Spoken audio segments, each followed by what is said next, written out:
Welcome, folks, to the 14th episode of No Conference for Old Men, the podcast where three old guys are talking Houston Cougars basketball with a bit of Big 12 coverage sprinkled in as well, and proud members of the GoCoogs.com network, the number one Houston Cougars content provider around.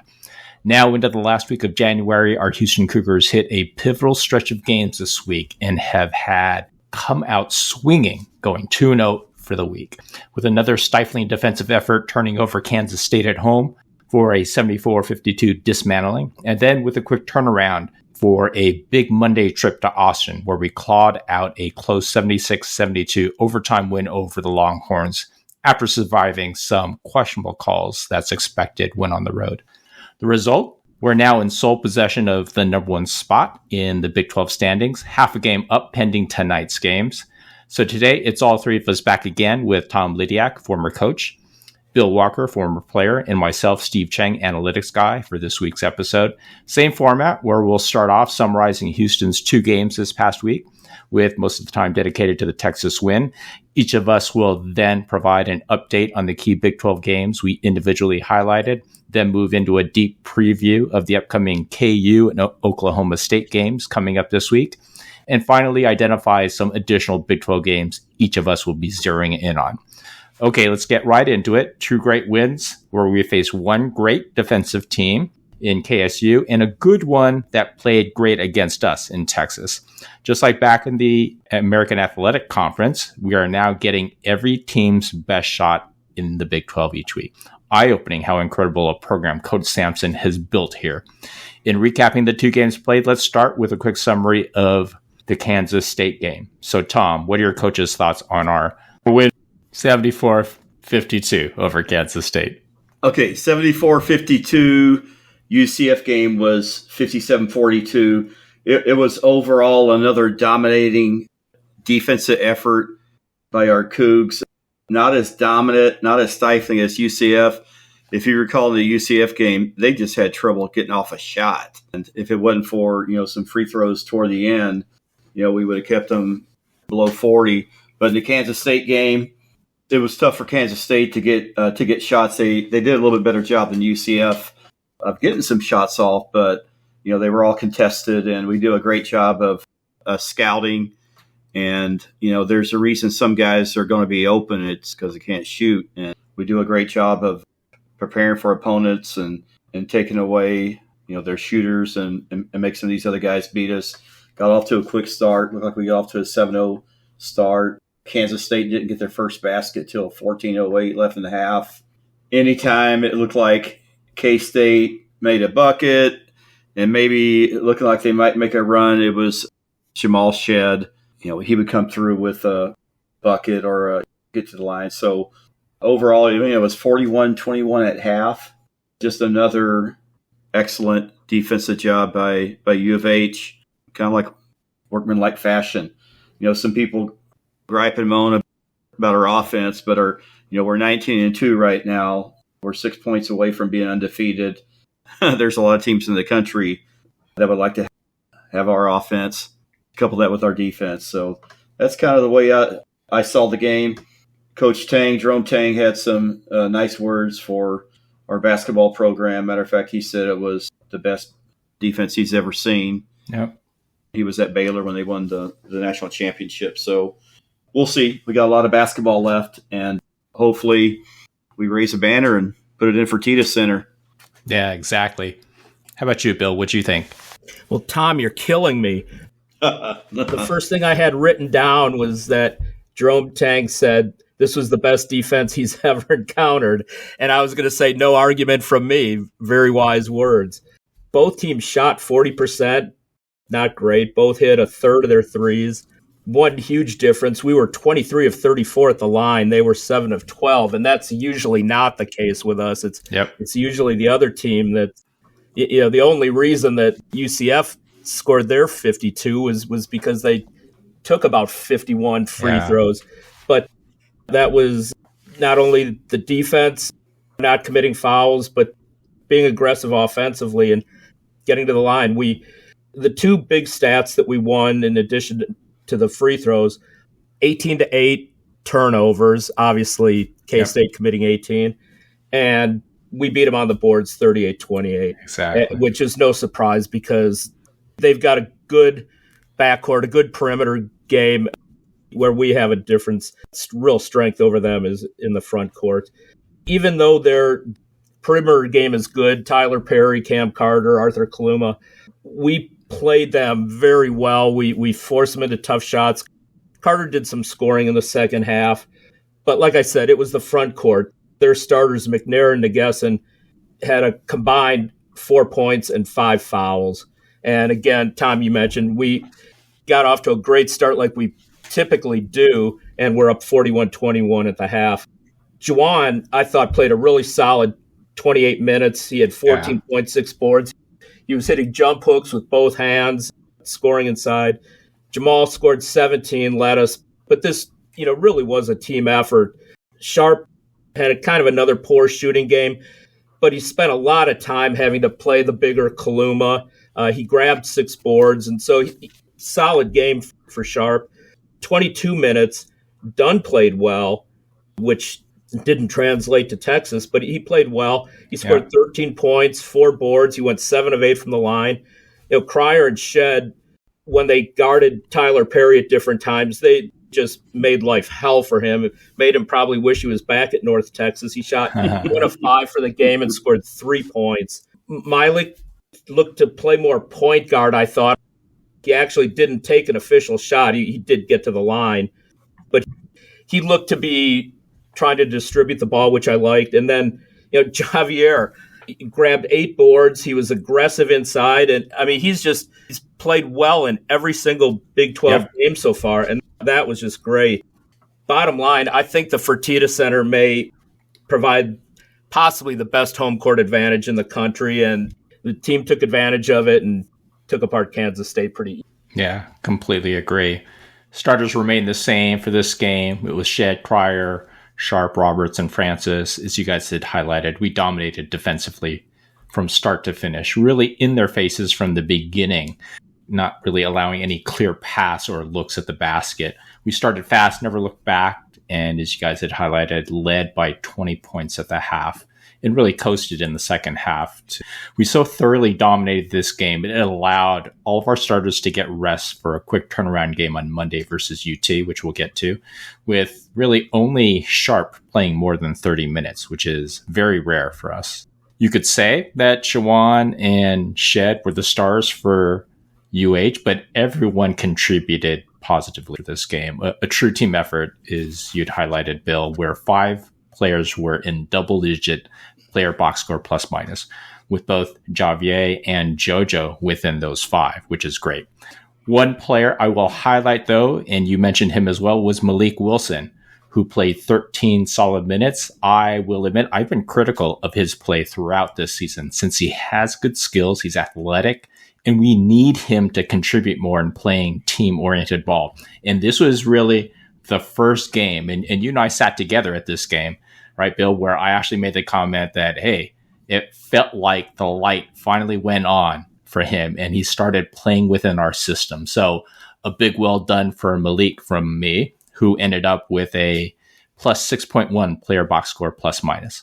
Now, for the K-State game, from an advanced analytics perspective, I'm not going to spend too much time on this. Keys to the win, as you guys had already highlighted, were our relentless offensive rebounding, where we played to standard, grabbing 39.5% of offensive reboundings and turning K-State over on 28% of their possessions, which is actually above our number 1 rated 25.4% turnover rate for opponents this season based on KenPom. But as we noted at the beginning of the podcast, a super quick turnaround for a road trip to Austin for a big Monday showdown versus the hated Longhorns, who are coming off a tough loss on the road at BYU. Though statistically, Texas is not a great defensive team, they played extremely hard on that side of the ball against us, as our Cougars ground out a 76-72 win over Texas on the road. Bill, why don't you go ahead first on this one? What were your thoughts? All right, well, I got to start with a real quick story. One of my oldest friends, his name is John Siegert from Racine, Wisconsin, and a UT grad, just like Tyrese Hunter, but more importantly, a No Conference for Old Men subscriber, texted me shortly after the game. to almost congratulate me on my prediction when we previewed the game last week. He said that I hit UT's regulation score of 65 and U of H's OT score of 76. I apparently have 76-65. Close, but not entirely correct. And Yeah. I guess I need to realize that it takes two teams to either end a game in regulation or play through overtime. And I've played or been involved watching basketball for several decades. And all I can do is apologize. I'll try to learn more basketball by the next podcast. With that said, this game was epic. We played a really strong first half. Yeah. We held UT to 25 points. We probably could have been up by more. Yep. Missed a few shots inside. On the other hand, UT, give credit where credit's due, they put up 40 in the second half. Yep. And in the end, we were a little bit better, especially at overtime. Shed was the star of stars, and he showed the nation how truly great he is. 25 points, 8 boards, 4 assists, 4 fouling out. Yep. He was just spectacular. Roberts had 14 and 8. He played really well inside. Sharp and Cryer didn't shoot especially well, but they did hit some big shots, and in overtime, big free throws. Sharp had 8 boards. In fact, every one of our starters other than Cryer, 4 of the 5 starters had 8 boards. So Yeah. that was a big difference. Really, the one guy that played off the bench, you could say we kind of played 6.5 players in the game because Dunn only played 12 minutes and wasn't especially productive. But God, Tugler was just all over the place. He's been a little quiet lately, but he really played well. And I think he probably showed not only the nation, but everyone what he's capable of doing and probably what he will be doing going forward. He had 5 boards. He had 2 blocks. He was really aggressive. Roberts played well inside. We had the 4 of the 5 starters with 8 boards. We dominated the boards, 48-37. As far as Texas goes, and I'm going to lead into something that's going to make both of you guys cringe, but you alluded to it, Steve. This was the best D by far I've seen UT play this year. I've seen him on TV, I think 4 times. I saw him live playing LSU before at the Toyota Center before U of H played A&M. It makes it somewhat hard to believe that they're only 14-7, as hard as they played the other night. And all the talent they've got too, right? And then lastly, and this is the part that's going to kind of make you guys cringe, I thought Rodney Terry coached a good game. They were down at halftime. Second half, he switched Weaver over to Shed, who really annoyed Shed. He did a good job denying him the ball. He pressured him. I mean, he made Jamal work hard. He had the guards penetrate quickly to avoid the double teams. He had the big guys, when they got the ball in the post, passing quickly to beat the double teams and find open shooters, find open looks. They got some very open looks underneath the basket, but they moved the ball quickly, and I thought Terry as a coach really stepped up in this game and had them really play hard. The bottom line here was that U of H was just a better, more aggressive team down the stretch and hit key free throws. Fortunately, we came away with the win. I was on my feet the entire game and was so keyed up that I couldn't go to sleep for about 2 hours after the game. Yeah, no, I'll bet. I mean, I don't disagree with your assessment of Terry. I'll give him credit as well for this game. Doesn't change my opinion of him as an overall coach on the whole, but for this game, yeah, I thought he did a great job as well. So, Tom, what were your thoughts?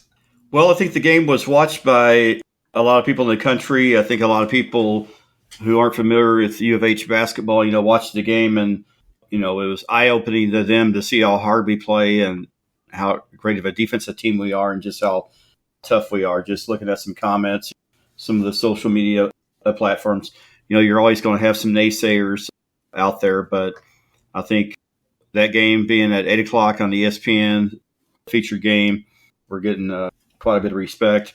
And speaking of respect, before the season started, I thought Kansas was going to win the conference. I thought they would go like 13-5. We'd go 12-6, and they'd be the hunted team. But I think we're the hunted team now. I think we're getting everybody's best effort. teams that normally don't defend are defending when they play us. They're playing hard, especially when we play them at home. So, yeah, I think it's kind of like the American Athletic Conference where we were the hunted. I think we're already the hunted team, and we haven't even played half the schedule yet. 8 games in. Yeah. The next game will be the halfway point. If you're a Houston Cougar basketball fan, it's great. But getting back to the game, it was a good first half, but you always kind of get this feeling that the home team's going to make a run. I didn't think they'd make a run and go up by 6. Yeah. And we opened up with 2 threes right away. We ran the same play. We ran it for Emmanuel first, and then we ran it for L.J. Cryer, a little flare screen there by Jawan. And, so we got off to a good start offensively in the second half, and then we got up 11, and then the wheels just fell off, especially defensively. I thought the beginning of that half defensively was very similar to the TCU game. I think where we gave up like 39 second half points. Texas got 29 points in the first 12 minutes of the second half. And, I just thought it was 54-48, and I thought, that's it. And then Shed, and Sharp happened. Yeah. Just cold-blooded. I think, Steve, you texted me and said it was cold-blooded. But you look at Jamal Shed, his 3-point percentage might not be the best, but he's kind of like the Astros hitters, Bregman, Altuve. It's not how many home runs or hits they get. It's when they get them. Yeah. And Jamal's a lot like that. Emmanuel Sharp is too. They might have missed 4 or 5 shots in a row, but when we need a big basket, they're there. And you could just hear the life of the crowd just being sucked out. And kudos to the U of H fans, because watching on TV when we hit the threes, you could really hear the U of H fans. Oh, yeah. Anytime we made a big play, that was great. You got to give our guys credit. Another gutsy win on the road. We played 4 road games. We're 2-2, and 6 points is the difference between being undefeated right now in the Big 12. Some people have said by losing those games at TCU and Iowa State, it helped us in these last 2 games. I'm not so sure.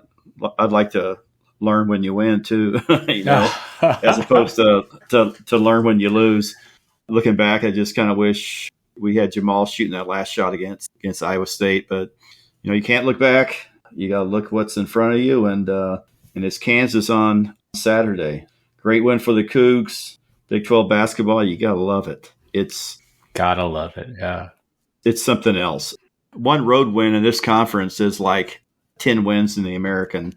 No, absolutely, right? And every week we're excited about every game, right? This is so different than either way. American. It came up. I think we may have discussed it at one point, and I've heard it from others saying, do you think Shed can get drafted, let alone play in the NBA?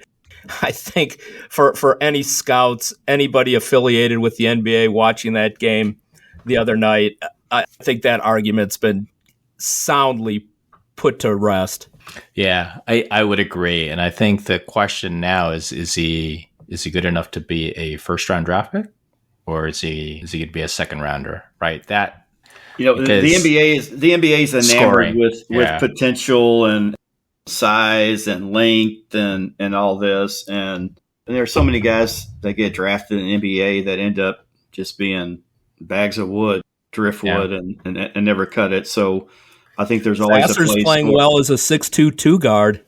Yeah, and I think Chet will find a spot somewhere on an NBA team. I mean, he's a winner. That's what Fran Fraschilla said. What he is a 6-letter word, begins with a W, a winner. And that's put it succinctly. There's not a point guard in the country I'd rather have. And Bill and I mentioned this at the beginning of the year. We wouldn't have any other point guard in America than Jamal Shed. I like the fact that he's done it a little bit in the past, but now he's doing more, being more assertive when we need a bucket. That Texas Tech game, what he had like 29. Then last night, I mean, he took 24 shots or so in the Texas game, but I didn't think he was dominating the ball at all. He's more of a distributor. Let's get everybody involved in the game, and then he kind of picks the spots. Michael Jordan did that. Michael Jordan scored most of his points late in the third quarter and the fourth quarter. You pick your spots, and then it's time to dominate the game. He's been incredible. Once he gets going and he's running downhill, it's really tough to stop for him, right? He has his choice of shots, whether he takes it directly to the hoop or whether he pulls up for a short jumper in the lane, and no one can seem to block him either. He's just in complete control. Just impressive stuff. So from an analytics perspective, the starters remain the same. Things started very quickly, as you guys had highlighted in the first half, suffocating UT on the defensive side and scoring efficiently on the offensive side. Really couldn't have asked for a better first half, leading 33-25. But our defense took a complete wrong turn in the third quartile of the game, as tracked by KenPom, where we were outscored 23-15 with Texas shooting 80% from the field during that stretch. But we steadied things in the fourth quartile of the game and missed a very good opportunity to end it in regulation, but really turned back up the heat on D in overtime for the 4-point win on the road in Austin. As you guys highlighted, Shed was the star with the 25 points, 8 rebounds, 4 assists before fouling out. And he was a player box score plus 7.6 for the game and really took control at key moments with threes and drives to the basket, as you guys had highlighted. Emmanuel Sharp also came up huge for the game with 13 points, 3 of 6 from 3-point range, 8 rebounds, and a clutch 4 free throws to end the game in OT. And he was actually a plus 9.2 player box score plus minus. And though Roberts also made a huge contribution, I wanted to highlight the freshman JoJo Tugler, as you had, Bill, who came up huge for us with 20 high impact minutes, especially when Francis actually fouled out. Statistic-wise, he only had 4 points, but he had 5 rebounds, 2 blocks, multiple deflections in kind of pushing out rebounds for our guards, and a monster offensive rebound putback dunk in OT that completely silenced the crowd. He was a plus 4.7 player box score plus minus for the game. And I don't think that tells the whole story, because it was at such a critical time that he made all those contributions. So again, I've highlighted him, my favorite player on this team, and I only expect him to get better and better as he plays through this season and the following season. As you dig into the advanced analytics from KenPom, on offense, we played the way we always play. Our effective field goal percentage was right below standard at 47% versus 50% typically for the rest of the year. We protected the ball well with turnovers at only 14%, which is right on standard. Offensive rebound was a bit below standard at 32%. But you know what? We did well enough to generate 8 more shots than Texas, which made the difference for us. On defense, though the overall stats might not show it, we played a very strong game other than the third quartile of the game. Though Texas shot at 48.3% effective field goal rate, which is below our standard, which we've got at 41.2%, being number 1 in the country. It was 5% below their regular rate, and especially effective limiting Texas's 3-point shooting to 30%, which is their strength this season and well below their conversion rate this season of 38%.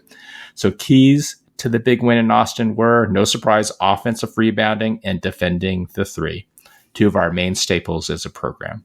So a big week for our Cougars with 2 huge conference wins that got us a half-game lead on top of the conference standings at the end of January, and some continued strong play and growth with our bigs, JoJo and Javier.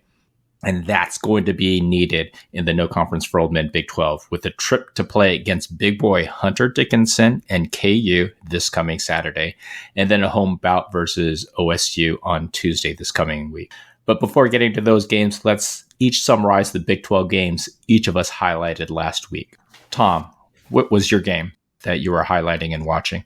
Let's see. I think I forgot. Oh, it was Iowa State in Kansas, and Iowa State was pretty much in control most of the game. Kansas made, their obligatory comeback. Iowa State had some timely shots they made down the stretch. Hilton Magic played, I think, a part in there, and Iowa State came out with a big home win. I'm looking at the stats, and if you think our stars play a lot of minutes, Kansas, they're basically a 5-player team. They are. If KJ Adams didn't foul out, 5 per. Dickinson played 38, Furphy 35, Kevin McCullough 38. Bench minutes, Parker Braun had 5. I'm not sure who McDowell is. But, Marco Jackson, their 5-star guard, he got 8. Nick, don't call me Justin Timberlake, 7 minutes. So their bench is thin, very, very thin. I don't think Bill Self has any confidence in any of them. If we can get some key contributions, and we'll talk about the Kansas game later, but we could possibly wear Kansas down. In the Iowa State-Kansas game, like I said, it was a big win for Iowa State. Kansas, I think they have 3 road losses now. They got UCF, they lost to West Virginia, and now they've lost to Iowa State. Yeah. So, I don't think Bill Self is a happy camper right now. Yeah, probably a little bit concerned, huh? Okay, how about you, Bill? Well, I had Texas BYU. I like taking the games where an upcoming U of H opponent is going to be playing, and BYU won the game 84-72 in Provo. I thought it would be closer, and actually it was a close game for half the game. But this, unlike the U of H game, this was really a game where UT decided to kind of give defense the weekend off. Yeah. In fact, if BYU was able to cut down their 43-pointers a game to only 17. They shot 7 of 17, but that was because they were moving the ball. Texas wasn't reacting, responding, and they were getting easy looks inside, and there was no need to really consider shooting from outside the arc. Texas just did not particularly defend and did not defend at all in the second half. Hey, Bill, it was deep in the game that BYU was shooting 74% from the field. I was just about to say they shot 64% for the game, and they went 25 of 33 from inside the arc. So, yeah, they were hitting everything. They're getting wide open looks close to the basket that they just weren't being defended. And so it was nothing like the U of H game. You know what the deal was with Texas, right? That game didn't make sense to them. Well, maybe. Maybe not. To quote one of our former coaches. Yeah. It was just insane. Jackson Robinson, 8 of 11. Nate Waterman, 7 of 11. Our friend Traore played the most minutes in the post. He went 6 of 7. It actually concerned me a little bit because I thought there's no way that Texas could give up that many easy shots going into the game against U of H.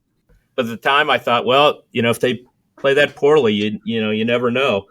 For Texas, ABMAS, and his name is pronounced Asmus. Yeah. Their leading scorer, who had a 20-point game against us, Max Asmus, was absolutely held in check. They don't have any great perimeter defenders, but he went 4 of 12, only scored 12 points. Dylan Disu, their inside player, stepped up. He scored 19.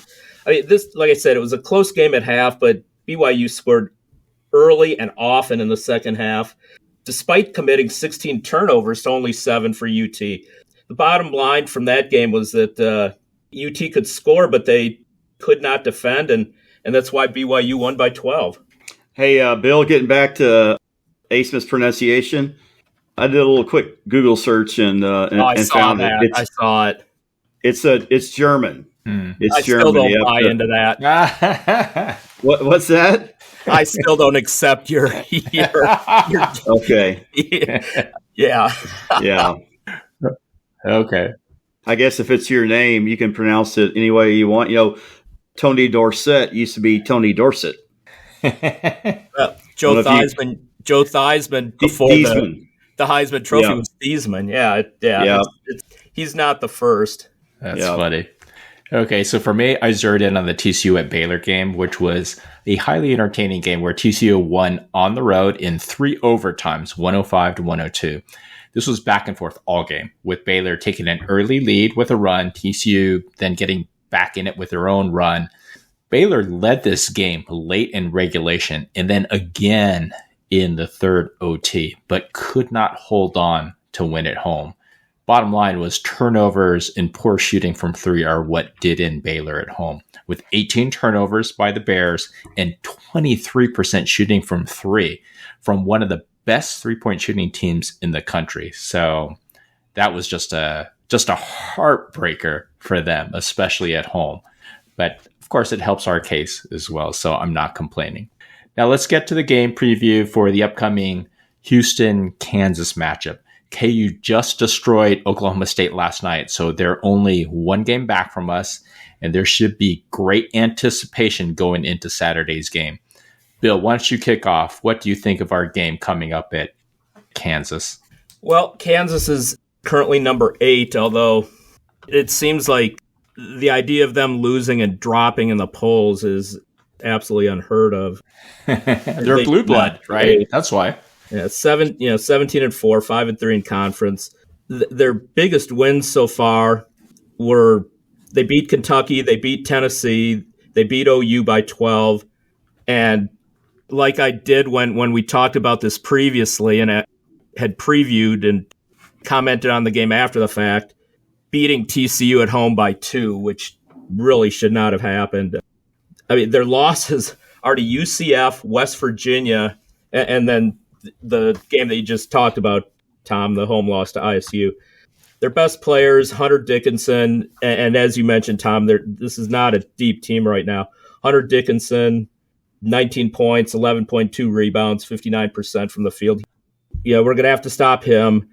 Kevin McCullough, the 6'7" shooting guard, swingman, 20 points a game. He's their leading scorer, but 6.5 boards, 5 assists, 47% from 3. I mean, you could argue that he's their best player, even though Dickinson gets all the pub. I mean, he is really good.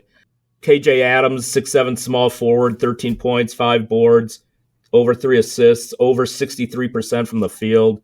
Their point guard, DeJuan Harris, is shooting almost 46% from 3 and 7 assists a game. And then Furphy, who started playing, Johnny Furphy, the Australian kid, 6'9", and he's shooting 41% from 3. So a lot of that leads to the obvious conclusion that Kansas is a good offensive team.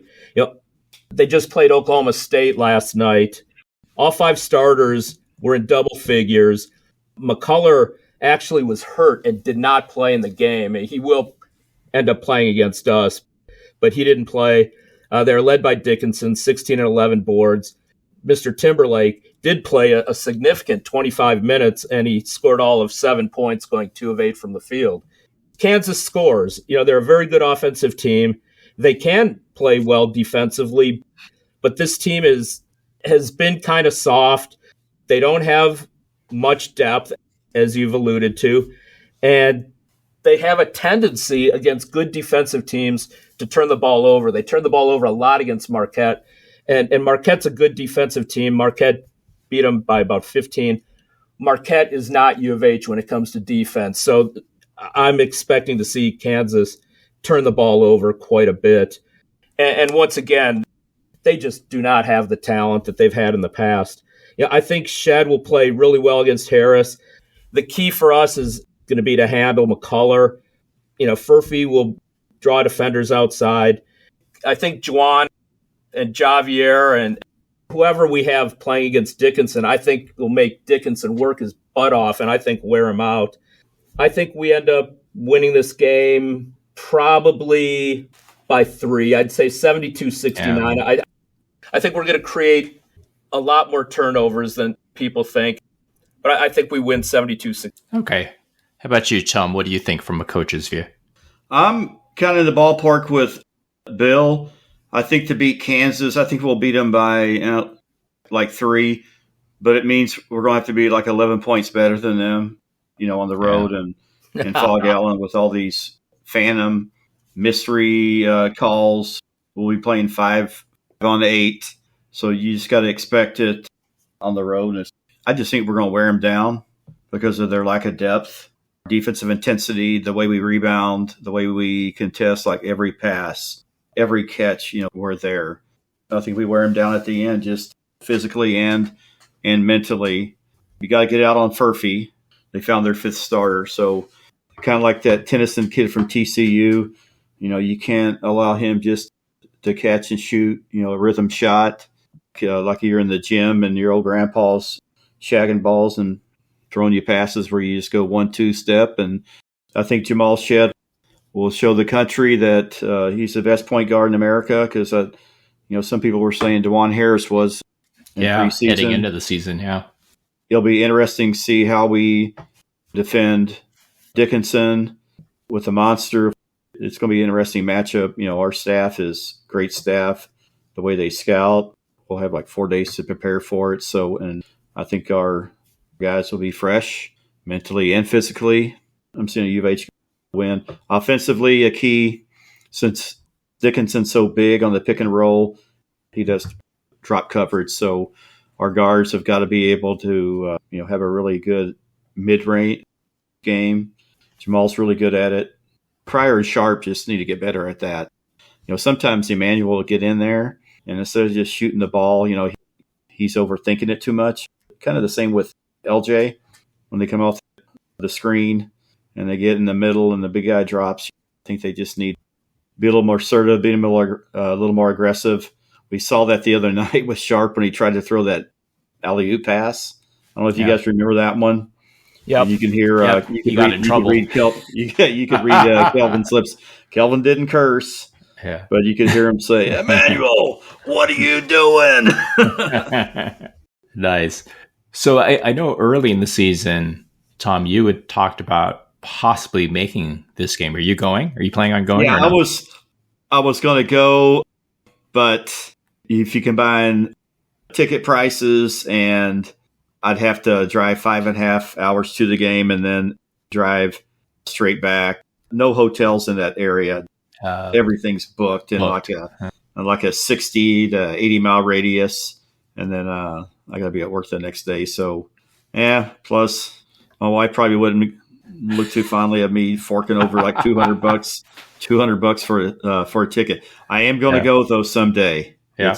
It's on my bucket list. Okay, we'll check on you next year when the game comes around again. I mean, from an analytics view, UH is number 1 in Ken Palm. KU is number 15. From an offensive perspective, we're number 15 in adjusted offensive efficiency. KU is a strong defensive team with a number 22 ranking in adjusted defensive efficiency. They're very disciplined. On the flip side, we're number 1 in adjusted defensive efficiency, and KU is number 22 in adjusted offensive efficiency.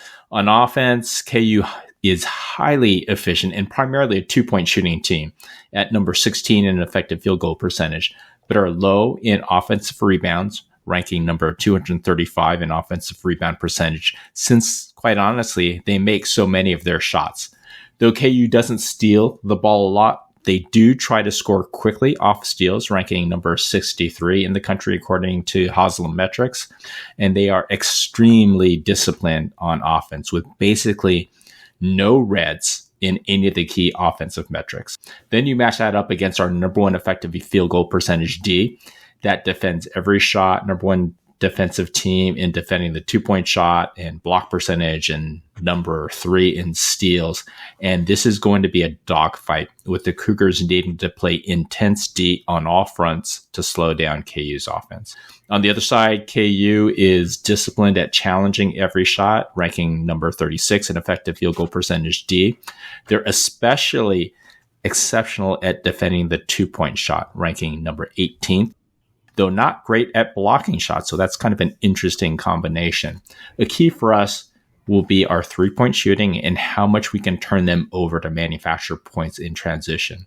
Based on metrics, this is projected to be a 5-point win by Houston, but I'm kind of with you guys. After a tough win at Austin, I think this will be closer. I'm expecting actually a 2-point win where we drag things out, force them to play D for the entire clock, and test their legs given their short bench. So really a big game and an exciting one that I know we're all looking forward. Now let's get to the game preview of the subsequent Oklahoma State matchup at home. Tom, why don't you kick things off? Let folks know what you think from a coach's perspective. I'll keep it short and sweet. If we just take care of business, and it shouldn't be too much of a game against Oklahoma State. I think they're winless in the Big 12, I believe. Correct? No, incorrect. Oh, okay. 2 games ago, they beat West Virginia by 4 Okay. They did get their one. Okay. in Stillwater. Okay. They won't be winning against U of H. So yeah. and hopefully it's a game, a confidence builder for guys like Malik, Damian, and Ramon to get in there and get some minutes. That double dribble by Malik in the Texas game, that was cringeworthy. Pulled him out. And and he got the captain hook really quick. Every time 1 step forward, 2 steps back for Malik and kind of Damian sometimes, but we'll take care of business. There's no way Oklahoma State's going to beat us. All right. How about you, Bill, from a player's perspective? Well, State's 9-12, 1-7 in conference. I'd say their 2 best wins are the 4-point win at home over West Virginia, and probably a 5-point overtime loss to Baylor. To be serious, they've actually been very competitive in a lot of their games. Yeah. They've had a lot of 2-3-point losses. They've lost 12 games, 7 in conference, but they've actually played a lot of close games, whether it's a good or a bad team. They play a lot of 1 center, 4 guard. They do have a power forward that gets some playing time as well, but they're a little bit guard heavy. Their best player is Bryce Thompson. Well, I take it back. He's not their best player. He's an intriguing player. Bryce Thompson, he's a 6'6" guard. He scores about 12 a game. Not a great shooter. I mentioned him first because he got hurt last night against Kansas. 4 minutes into the game, he went down on his arm, kind of roughed up by Dickinson. I have no idea if being at Fog Avalon, if they called a foul or not. But Thompson ended up in a sling, and he had tests that were negative. So I'm sure by the time we play them, he'll play. Their best player is a 6'3" combo guard, Javon Small. He averages 14 points, 4 assists, 5 rebounds, and is a 39% 3-point shooter. Definitely their best player. And John Michael Wright is their point guard. He couldn't shoot if you paid him to. Brandon Garrison is their center. He's a 6'11" freshman, and he actually started out the game okay against Kansas last night. He shoots 57% from the field, but 7 points, 5.5 rebounds. And then they've got a power forward who scores 10 points. He often comes off the bench, but he occasionally starts. Eric Daly, 10 points and 5 boards. The only other thing I have to say about this is it's not a particularly good offensive team, even though they score about 70 per game. And I'd say they're medium to mediocre defensively. Despite playing a lot of 4-guard offense, we should turn them over a lot. We're going to hold them to just an abysmal field goal percentage. This probably won't be as bad as UCF, but it could be in the running. And we're going to out-rebound them by a ton. I'm sure Thompson's going to play, and I'm sure it absolutely will not matter. No. We're going to win this game 78-50. I think Mike Boynton is a dead coach walking. I think so. Gallagher-Iba Arena used to be one of the best home court advantages in the Big 12. And I'm reading some comments, on social media, and they say it's depressing. They say it's like a morgue. Yeah, they'll definitely lost so many players too. They'll get their fair share of excitement because the game's at the Fertitta Center. Yeah. And Bill, Bryce Thompson, for as much playing time as he gets on that team, he's a player box score minus 0.2 for the whole season. Oh, so I believe it. I don't think he's going to amount to much or make much of a difference in terms of helping them win. No, this game is going to be a rout. Yeah, it'll be a rout. I mean, again, UH is number 1, as we'd highlighted in Ken Palm. OSU is 129. Again, as the 15th adjusted offensive efficiency team in the country in UH, we're going against the number 90th adjusted defensive efficiency team in Oklahoma State. And defense is actually their strength. So that gives you a sense of where they stand as a team. On the flip side, we're the number 1 defensive team in the country versus their 183rd adjusted offensive efficiency team in Oklahoma State. OSU, along with West Virginia, have been one of the worst teams in the Big 12 this season, which I attribute to a ton of new players and freshmen playing a lot. They're an okay shooting team focused on the 3-point shot, and their effective field goal percentage is ranked 117th in the country. But as you had highlighted, Bill, they turn the ball over a ton, ranking 289th in the country in turnover percentage. And they don't offensive rebound, ranking 223rd in offensive rebounding, according to Ken Pom. Then you match that up against our number one defense, and boy, it's just going to get ugly, as you guys had both highlighted.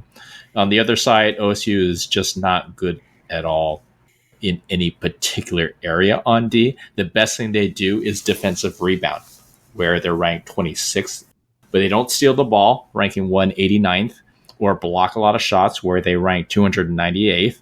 So the Cougs just need to hit their threes, manufacture transition points for easy buckets, and we should be fine. On the road, based on Ken Pom, this should be around a 22-point win for the Cougs at home. I agree with the analytics, and to your point, Bill, it might even get uglier. The only reason it will be less is if we clear the bench early. So now, moving on and looking at maybe other Big 12 games this next week that fans should pay attention to. Bill, you want to go first? Which one you're actually going to be watching? Well, I have a game that on paper could be the ugliest, least interesting game of the entire season. In fact, Rob James said to me, "Why are you even bringing this up?" But I'm bringing it up because, once again, I like to preview games where a upcoming U of H opponent plays. So I'm going with the can't miss Kansas State, Oklahoma State game in Stillwater. Kansas State's 14-4, 4-4 in conference. They're also on a 3-game losing streak. Yeah. They were just recently atop the conference. Oklahoma State, as we've mentioned, 9-12, 1-7. The last 2 Kansas State losses were to us by 22 and at home against Oklahoma by 20. So Jerome Tang's got to do something to right the ship. Oklahoma State 1-7 in conference, as we mentioned, but they did get their first win against West Virginia at home recently. Followed that up with the 29-point loss at Kansas last night. Kansas State may have the 3 best players on the court: Tyler Perry, Cam Carter, and Arthur Kaluma, who we saw in Houston recently. They're all playing. They should play well. Like I said, Javon Small, Bryce Thompson, Brandon Garrison, 3 best Oklahoma State players. All 3 are going to need to play and play well, I think, to keep them in the game. But like I said, they've been competitive. They've been competitive at home. They just beat West Virginia, which, isn't saying a ton, but at least they got the win. I think if Thompson's healthy, I think this will be a somewhat tighter game. Both teams score about 71 points per game. They both give up close to 70 points a game. The stats are actually quite similar for them. I'm going to give a slight edge to Jerome Tang over Mike Boynton. I don't think Boynton's in the same class as Tang and may be on his way out. And I think he does, like I said, right the ship, get Kansas's big 3 to produce a little better. And I think Kansas State wins on the road, 68-60. All right. How about you, Tom? What game are you going to be watching? I have Cyclones, Iowa State at Baylor on Saturday. Oh, no Kansas game this week? No Kansas game because, we're playing them. But I already previewed them. Huge game for both teams, but more so for Baylor. Looks like Baylor's going to take care of UCF tonight. They were trailing for a lot of the game, but they got like a 6-point lead with left. So if Baylor hangs on, they'll be 4-3 in conference. ISU will be 5-2. ISU, like most Big 12 teams, is better at home than they are on the road. They had that one win against TCU. They got blown out on the road to BYU. So a big game for both schools. If Baylor wins, they're 5-3 in conference, and ISU is 5-3. That's basically the reason I'm watching that. Living here in Iowa, I do have just a little bit of interest. I mean, absolutely. Not like I watch them all the time, but now that they're in the Big 12, check their scores a little bit more. But yeah, that should be a good one. If you can stand watching on TV that Baylor camera angle, that thing's so high up. You guys seen Baylor play yet at home? I have. Yeah. It's like Cameron Indoor Stadium used to be, where the Camera was up in the rafters. Should be a good one. All right. So I'm also picking a Baylor game, a different Baylor game. So I'm picking the Tech at Baylor game. Two Texas schools that I expect to remain in contention near the top. Both offenses are more deliberate and rely more on the three-point shot, with Baylor being quite a bit better and more efficient at it, being number 3 in three-point percentage on offense. Both are excellent on offense, being in the top 13 based on Ken Pom, and good on D, though neither are great at defending anything in particular. So this should be another grinded out game where whoever imposes their will win. Based on the metrics, this should be around a 6-point win for Baylor at home. I actually agree with that take, with Baylor's D against the three-point shot being better and the fact that they're playing at home. So that's it for this episode 14 of No Conference for Old Men podcast. Hope you all enjoyed it. And again, would really appreciate it if folks would follow, subscribe, or collect our podcast, depending on your podcast platform of choice. We are also available via the Republic of Football podcast feed from the folks at Dave Campbell's Texas Football as the only basketball-centric podcast, or at GoCoogs.com in their website for those that prefer to digest the content that way. We appreciate the continued support from all.